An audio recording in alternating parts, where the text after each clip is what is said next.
Welcome to Pieces for My Puzzle. I'm your host, Nikki Shipp, and I'm excited to be sharing with you my life with a son on the spectrum. This podcast is for anyone who is looking for quick tips and perspective, but most of all, for hope and inspiration. So sit back, relax, and let's put the pieces together.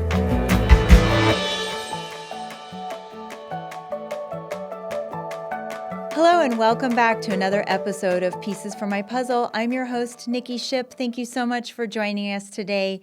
Last week, we had the great pleasure of having Megan Sardana on the show. If you did not get a chance to listen to that episode, please do. We had a wonderful conversation about what she does within the realm of special education and dyslexia. It was a great conversation. Megan, thank you again for being on the show. I highly recommend that you check that episode out if you haven't done so already. This week, I'm especially excited to have Tam Taouss on the show. She is a meditation teacher, a breathwork facilitator, and corporate wellness speaker based in Australia. With over 13 years of personal practice, Tam specializes in empowering individuals to improve their well-being through transformative power of meditation and breathwork. She is driven by a mission to help people reconnect themselves physically, emotionally, and mentally, especially those feeling overwhelmed or running on empty. In addition to her work in wellness, Tam brings an impressive entrepreneurial and corporate background as a co-worker and director in business ranging from dental supply companies to children's clothing brands. She's passionate about sharing simple, realistic tools that foster emotional resilience, regulation of the nervous system, and genuine healing, which is essential for parents, especially those raising neurodivergent children. Her approach weaves together mindfulness practices, science-based nervous system regulation, and authentic storytelling to inspire daily self-care, growth, and balanced living. Please welcome Tam to the show today. Tam, thank you so much for being here. Thank you so much. It's an honor to be here. Yes, I'm so excited to have you on the show. When we spoke on our discovery call, I just felt this immediate connection to you. I felt like we hit it off right away, and I knew that you were going to be a guest that I had to have on the show because your approach to what you do is so different, and I think we need more of it in the world. So again, thank you for being on the show today. Oh, thank you. That's so beautiful. Yeah, absolutely. So, talk a little bit about the type of meditation work that you do and breath work, and what drew you into getting into this line of work? Yeah, look, originally I was due to breathwork and meditation. Well, I'll talk about Vedic meditation Mm-hmm. initially. It was more not really even out of curiosity, it was more out of necessity. Okay. It was 13, 14 years ago now, and it was a time in my life where a lot was happening. I had really big shifts in my life, a big fork in the road, as you'd say. Yes. And I was at nearing the end of a 2-year divorce. I was ending my career in a business. I was building another business.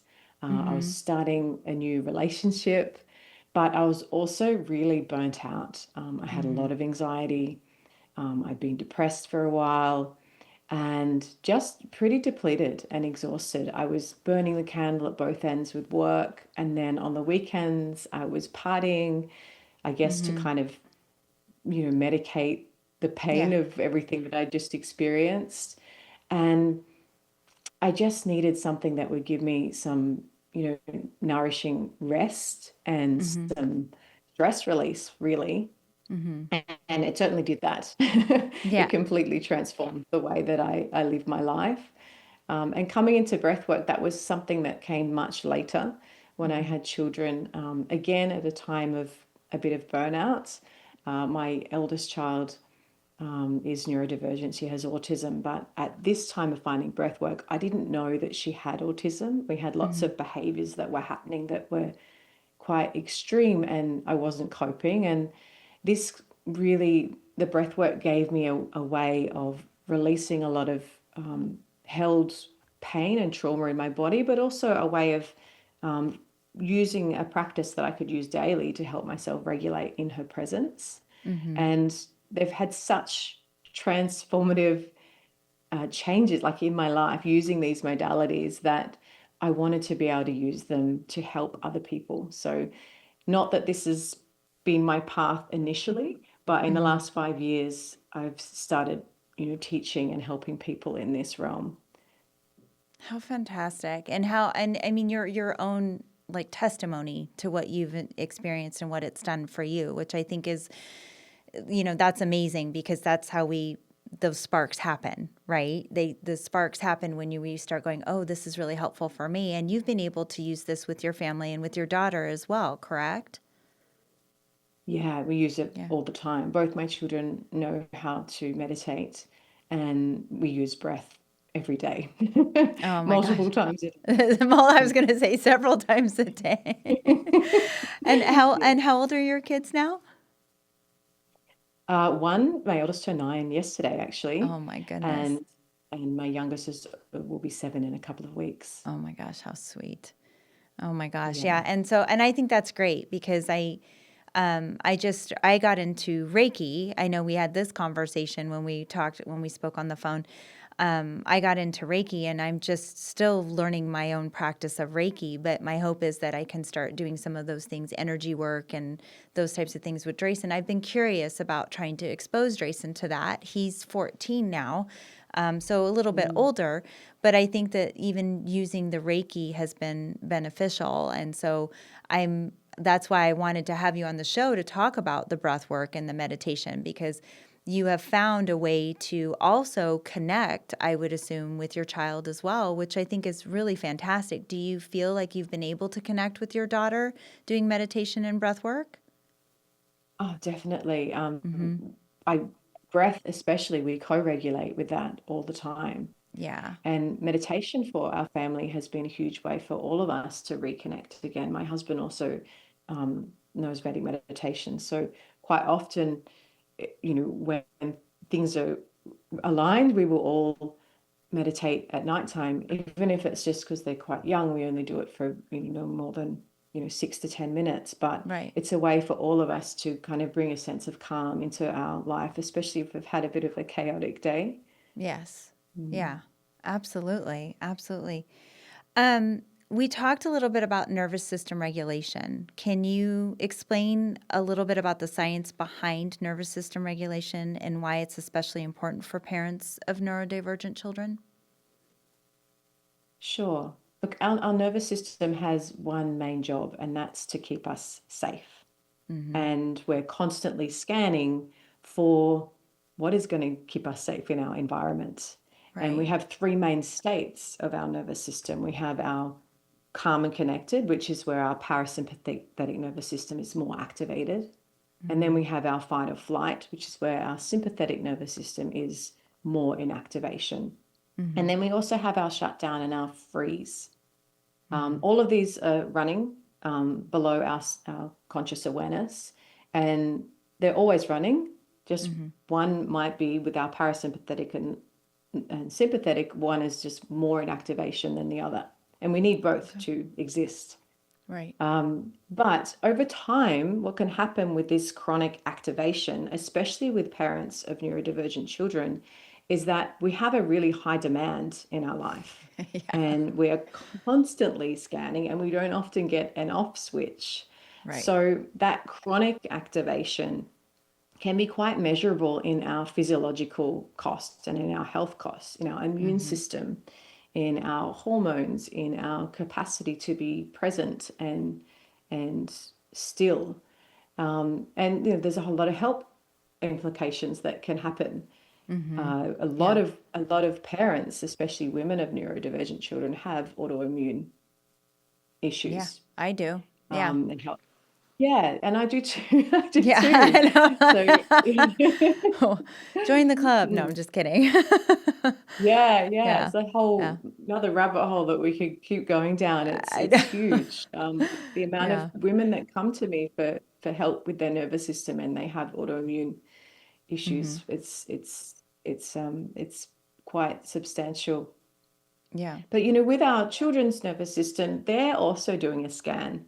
They're Mm-hmm. looking for the biggest piece of information from us, from our nervous system, and they're completely in attune to us, like they're in sync with us, whether we like it or realize it or not. They can Yeah. feel everything, Yeah. and they have this connection to us that they can read when we're more activated and in that parasympathetic nervous system fight or flight mode before we even know that we are. Right. So before we even say words, they can feel this. Yeah. So it's really important for us and not selfish. I think people need to realize that taking that time to regulate ourselves is not a selfish act. It's Right. one of the most direct interventions available to help us with our health and our mental health, and also our children's health and mental health. Yeah. No, I would agree with that. I think when I got diagnosed with my autoimmune, I have MS, and I was diagnosed 7 months after Drayson's diagnosis. He was diagnosed at age 3 with ASD, and my diagnosis was 7 months later. And that was kind of the kickoff of my health journey, right? And finding that balance of not being selfish, like you were just talking about. Like, that's not a selfish thing. That's, I have to take care of myself. And that was partly because I told my son when he was born that he was meant for greatness. So I say this, talk about the story all the time. How can I tell my son that he's meant for greatness if I'm not pouring into myself and I'm not doing great things for me, just me on a personal level, even just the fundamentals of what I need? I was completely ignoring that. And the Yeah. nervous system regulation thing is so true. I mean, I ran on fight or flight for years, years, and I feel like it has taken me years to de-escalate that, to find a practice of not, because when you go into that state, like it's just that calm state. It's taken me years to find that calm state, you know. Really.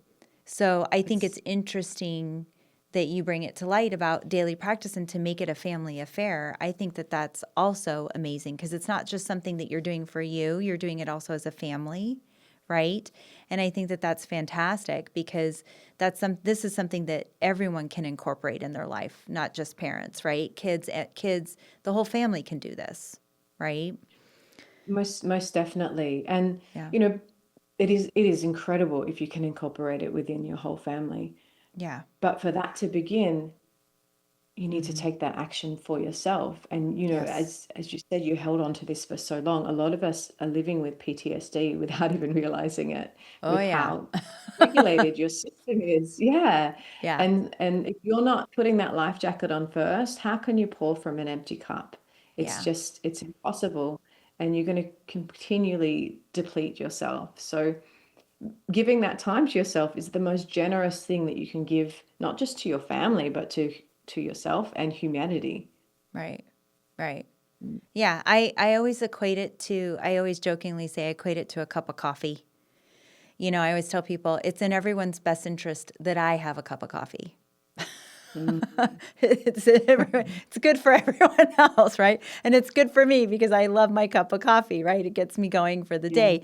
So I would equate this to be something the same thing. Like it's in everyone's best interest if I'm doing meditation and breath work and that everyone's, that we're eventually integrating that as a family, I would think, because now you're able to regulate together. So if there's an off day, it's not just for you as an individual. I would say for you as a family too, right? I mean, you guys, I'm sure, have disjointed days where you're like, okay, we need to bring back to center. Like, how do we get back to that? You know, Yeah. Yeah. how Very extraordinary often. for you guys. Yeah, I was like, does that how often do you have to do this? Is that every day? Because I mean, in my house it would probably be every day. But Well, yeah, it's continuous work, yeah. just because I do this now for a living doesn't mean that we live in perfect harmony. We are Oh all yeah, no. human and Yeah. with very different nervous systems in our house. So it is like constant checking in and constant like, okay, and even in myself and my husband, we're like, okay, Yeah. well, we can see if someone else is not coping and we might Yeah. tag team, or we if that isn't available to us, then it's like really checking in before we Yeah. either step into a situation or even in the situation, doing things to be able to be that Yeah. anchor of calm and Sometimes we're not always the anchor of calm, but if we're doing practices every day, we're able to come from a better baseline Mm-hmm. instead Yeah. of getting triggered with every single escalation that happens. I love that you say checking in too, because I think we forget to do that, individually and with others. Like, we're not checking Mm. in with each other. We're not checking in sometimes. And I'm guilty of it in my own household. You know, excuse me. I'm like, you're the buzz of the daily grind, right? Sometimes I feel like we're not checking in with each other the way that we should, just to make sure that, like, I think it's good to check in. And if we need to know, like, we need to get back to center, I love that you and your family do that and have kind of those check-ins, because I think majority of us probably don't do that, to be honest with you. I mean, I'm assuming, but It's I know I'm it's guilty hard. of it. You know what I mean? It's a difficult thing to do. Yeah. Yeah. It's really difficult. And we often run into cycles where we're not, because you Yes. get so busy and there's so much Yes. happening. And but even just checking in with yourself, I think a lot of people struggle just to check in with Oh, themselves, even just sitting down at 100%. a meal and going, oh my gosh, I'm hardly breathing. I'm Yeah. breathing in my chest. I haven't breathed in my diaphragm all day, and or I'm Yeah. out of breath. Right. How many times do you sit down, you're like, whoa, I'm actually out of breath Or you from take like doing a what? a big sigh. It's like you sit down and you take this huge sigh and you're like, why am all of a sudden Mm, my exhaling like this? Like, I've done that before where I realize I'm like holding my breath and I sit down and yeah. then all of a sudden I'm like, oh my gosh. Yes. Okay. Yeah. Like, you just Yeah. realize you're not. Yeah. I understand completely what you're saying. Yeah.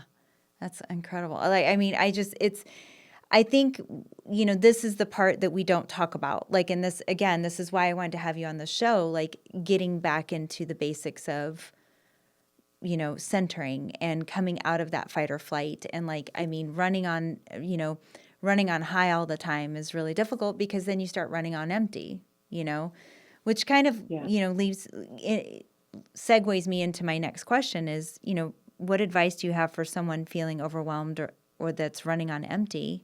Is there a small practice that you would recommend to help them begin their journey for emotional regulation?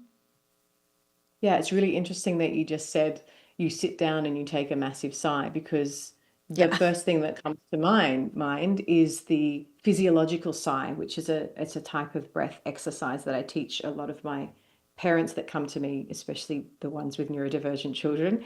It's Hmm. the first thing that I teach them, and it is it is a double breath in. It's a Okay. long exhalation in, and at the very top we have a sip, Hmm. and then completely filling our lung capacity, and then we hold, and then we let out of our mouth with an audible sigh. Okay. And that cycle is really powerful for resetting your state. And it can be done anywhere. It's the Yeah. beautiful thing. It can be done within a matter of seconds. If it's available to you, do at least 3 cycles. If you can just do one, that's enough to start to stimulate your vagus nerve, which is a nerve that runs all the way down our body. And by doing that, it sends a message to our entire body that we're safe. Okay. It's the same action that we take, or our children take, or when we're sobbing. We go to kind of Oh, yeah. regulate ourselves. Yeah. So it stimulates that same cycle to bring you back to a state of calm. It's Okay. really incredible action that we can do anyway. You don't need an app, you don't need a mat. You can do it No. in the middle of a meltdown if you like. You can do it anywhere. I can do it sitting in rush hour traffic, or it's just sitting Exactly. in the On park. school I call it pickup the big line. parking Yeah, lot. totally. Yeah. Yeah. What do you feel are some common misconceptions about meditation and breath work that you encounter, that with people you work with? Do you find that there's some misconceptions about it? I think for both of them, the misconception would be that people think they don't have enough time, or they need a lot of Mm-hmm. time. But, Mm-hmm. 5 minutes of breath work a day or 20 minutes of Vedic meditation is way more beneficial for you than an hour of doom scrolling at night. Right. Yeah. So it's just, thinking about where you're going to designate that time. Right. Because if you're doing something at night or at any time of the day that isn't that productive, these are really small practices that can completely transform your life in a Yeah. quite a short amount of time. Yeah. One of the other misconceptions, especially with Vedic meditation, is that you can't do it if you have a busy mind or you can't sit still. Okay. I have a lot of people coming to me and they're like, oh, I just can't meditate. I'm too busy. My mind's too busy. I have too many thoughts. Mm-hmm. But thoughts will come into meditation, and that's totally fine. Yeah. This is a beautiful technique where we use a mantra that helps you take your awareness from thoughts towards a mantra, and that Mm-hmm. mantra guides you within, deep within, so that you can go into a state of deep relaxation. So, thoughts in meditation are totally okay. And they're actually welcome because it means that your body is releasing stress. Yeah. So whether you're having a really still, quiet meditation where you're in deep, deep rest, which 20 minutes of Vedic meditation in deep rest is equivalent to 4 hours deep sleep, deeper Really? than your sleep state, your dream state. Wow. I did not know that. Yeah, it's really powerful. So you start to view sleep in a different way as well. Yeah. Or I was going to yeah, or say. rest in a different way. Yeah. But look, also with breath work, some people think that there's only one type of breath work that will help them, but there's so many different ways to use the breath. Some can be really calming and relaxing. Some can be quite activating and entice somatic release with releases of, trauma or a cathartic release of crying. But Mm-hmm. some can be just a quick reset as well, like I taught you with the physiological sigh. So Yeah. it's it's also free and it's Yeah. available to us all the time. So Yeah. yeah. And like you said, you don't necessarily need a mat or, like to some degree, like even just doing the quick breath work, like you don't need to have an app or, any of those things. It's readily available for you to do. Yeah. Yeah. Yeah. And it's within you. Yeah. Yeah, I know. It sounds so simple. I think it's sometimes and I'm like, well, I'm laughing because I'm like, I know I make things overcomplicated sometimes. Like I'm like, oh, that sounds so simple. Like, are you sure there's nothing else to it? Because I feel like I should be doing something else. I should feel like I should be doing more. And I think that's just me running in that operating in that mode. You know, Yeah. you're going 100 million miles an hour a day. You're doing 50 different tasks at one time. You're running around. That's where so I'm like, oh, really? That's it? It sounds so Yeah. simple. Like I feel like because I'm so used to having to do so much at one time. Totally. So, And so used to having yeah, things being hard, yeah, yeah, and sometimes the simplest practices are the most healing and the most restorative. And yeah, yeah, both all of the techniques that I teach, whether it's Vedic meditation or breath work, they are really simple tools to learn. yeah, And once the hardest thing people find is implementing them into their life. But once they're in that habit, it yeah, becomes like breathing, it becomes right, like sleeping, it becomes like brushing your teeth. And yeah, then you kind of think, well, how did I live my life without this? yeah. Well, and I'm sure, like, we ebb and flow sometimes with certain things. Like, we get busy, we get out of habits that we normally do. I was, I would assume that you start to miss it if you all of a sudden you realize you're not doing it. If you're in practice and then Definitely. kind of fall out for a minute, is what I'm saying. You know? Yeah, you really notice. And I've definitely been over the last 13, 14 years, there's been set parts of my life where I Mm-hmm. have fallen out of practice and I can really, at the time, but even more so now, look back and go, oh, okay. Yeah, That's why yeah. things got pretty chaotic. Yeah, and I Mm. feel like when I step back into doing some of my Reiki, sometimes I feel like, oh gosh, why did I wait? Like I should have, why didn't I do that 3 days ago? Like, like Mm. I think sometimes we forget that how important it is for us. And then I just try to really appreciate it because, you know, remembering that appreciation factor, I think is important to remind myself that it's good for me. Like I appreciate it, like I want to do it because it's good for me. I have an appreciation for it. Why am I not doing this for myself? Yeah. And so Yeah. And once I you've kind experienced it. yeah, once you Mm. start to once you start to experience it, yeah, for sure. So we talked about, you mentioned that your daughter has autism, and one of the things that you and I had talked about was finding that balance, right?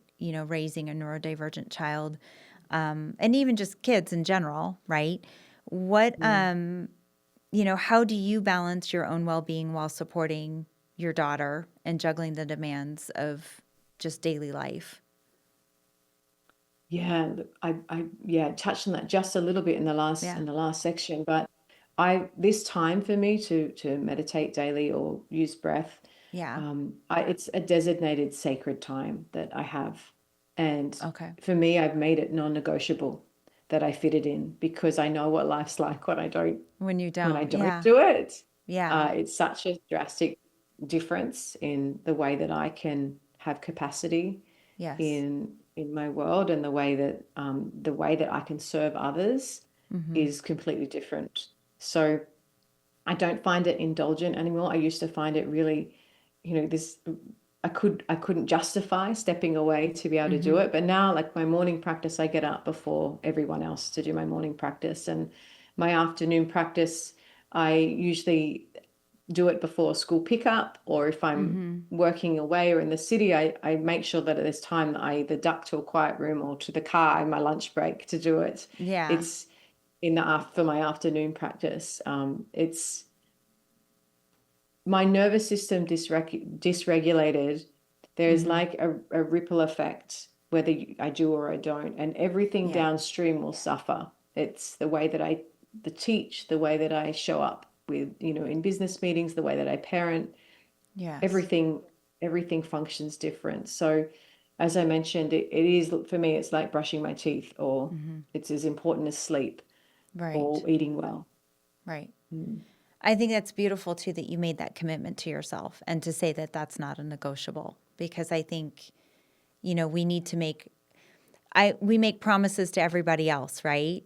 But why aren't we making those promises to ourselves? So I think it's great that you've made that commitment to yourself. Like, that's not a negotiable. That's a promise to me. I'm going to do this. Mm. Like, and that it helps you to, like you said, the waterfall effect, it trickles down, you know. I think sometimes at least I've noticed in my household that, my boys look to me, right? And so when I'm off kilter, they're going to be off kilter. Mm. They Drayson very much will pick up on my emotions, like what you were just saying earlier. The saying, like, kids know, they just know, like, it's true. They pick up on your emotions, how you're thinking, how you're feeling, and how you're projecting. And but I think it's a beautiful thing that you've made that commitment to yourself, Tam. Yeah, look, Truly. it can be really, really challenging, especially Oh for yeah. you know, mothers, or even, parents of any children. It can be Yes. really challenging to honor that time. And it's taken me a long time to be like, no, this has to happen in order Right. for us house to function in a certain way. Right. There's some other habits that I just have not been able to keep, but this one, Yeah. Yeah, but this one, yeah. and I think because it benefits not just me, it benefits everyone. Yes. Mm. Yeah. Yeah, absolutely. Just to, before we kind of get ready to close off the show, I wanted to also ask about the differences between, are there differences in how Vedic meditation and breathwork impact the mind and body? Like, how can listeners choose the practice that is the right practice for them if they're looking for something like this? That's a really good question. I Look, they know. work on different, yeah, they work on different layers. Mm-hmm. And look, at the end of the day, you don't have to choose between them. You Right. can do both, Right. but you will be, some people will be naturally drawn to one or the other. Over the other. Mm-hmm. Meditation, Vedic meditation especially, is a really deeply restorative, stress release and rest practice, and it's done daily. Mm-hmm. So it's, this, as I've mentioned, it's this mantra-based practice that allows you to go into this, rest, restore every single day. It's like going to the gym for your brain and your Mm-hmm. nervous system. Okay. And generally it's a practice 20 minutes twice a day, to get the most benefits. That's the gold standard. And if that appeals to someone, the way to navigate that would be connecting with a Vedic meditation teacher like myself or someone local to you, and you can do an intro talk where they can go into even more further detail to see if that's a right fit for you. Right. As far as breath work, look, there's so many different, well, breath work essentially, to begin with what it is there's lots of different types of breath work. Some can be an immediate reset and some can be much deeper work. And I guess it's just finding what you need for yourself and then following that path. But initially with breath, it's starting with checking in with yourself. Yeah. And it's so simple. Something like you said, we are talking about how simple it is. And that I kind of, I'm laughing, I'm chuckling because I'm like, it really is that simple. Like, I think I personally tend to overcomplicate things sometimes when I'm trying to get things done throughout the day. I'm not an overthinker at all. Anyway, but I would love our listeners to know, like, what you do and what you're doing, for people today, with clients and working within this realm. And, for my listeners that are listening today too, I'll post all of your information, of course, in the show notes. But can you tell our audience a little bit about what you do? And because you're helping people all over, right? I mean, you're helping people Yeah. all over the world right now, which is Yeah. fantastic. So yeah, I teach in person in Australia, in New South Wales, which is, and I'm just south of Sydney. And I teach online as well. So Okay. I teach both breathwork and Vedic meditation online. Um, uh, my Vedic meditation course is a 4-session course, normally run on a weekend, morning and afternoon, both days. And with breathwork, I do a 2-hour workshop Okay. where I teach uh, 3 different types of breath that people can use as functional tools. My favorite types of tools to teach everybody are not something that you can just learn on a wellness retreat. It's something Yeah. that you can use every single day in your life. And the breathwork techniques that I mainly teach are, it's one for resetting in acute moments, one for sleep, and one for functioning every single day. And that's one of the main workshops that I run with all parents, but a lot of neurodivergent parents are coming to me, Uh-huh. or parents of Yeah. neurodivergent children are coming to me Yeah. for this. In the next couple of months, I'll be rolling out a much more extensive course, about a 4 to 6 week course for people who want more in-depth work and want to learn both modalities together. Oh, that's fantastic. And I think that that's great too, because you're making it in